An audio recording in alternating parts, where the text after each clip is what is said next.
ابن حشام کہتے ہیں کہ حکیم بن حزام رضی اللہ تعالیٰ عنہ شام سے اپنے ساتھ ایک نوجوان خادم زید بن حارثہ کو خرید کر لائے۔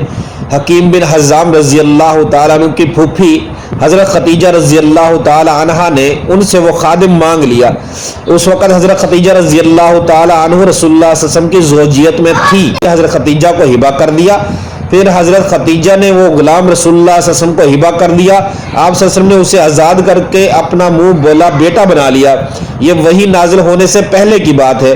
پھر حضرت زید رضی اللہ تعالیٰ عنہ کا والد حارثہ رسول اللہ صلی اللہ علیہ وسلم کی خدمت میں حاضر ہوا تاکہ اپنے بیٹے زید کو گھر واپس لے جائے۔ رسول اللہ صلی اللہ علیہ وسلم نے زید سے فرمایا اگر چاہو تو میرے ساتھ رہو، چاہو تو اپنے باپ کے ساتھ چلے جاؤ۔ حضرت زید رضی اللہ تعالیٰ نے جواب دیا میں تو آپ کے ساتھ رہوں گا۔ پھر حضرت زید رضی اللہ تعالیٰ عنہ آپ صلی اللہ علیہ وسلم کے ساتھ رہے حتیٰ کہ اللہ تعالیٰ نے آپ صلی اللہ علیہ وسلم کو نبوت سے سرفراز فرمایا۔ حضرت زید نے آپ صلی اللہ علیہ وسلم کی تصدیق کی، اسلام قبول کیا اور آپ صلی اللہ علیہ وسلم کے ساتھ نماز ادا کی۔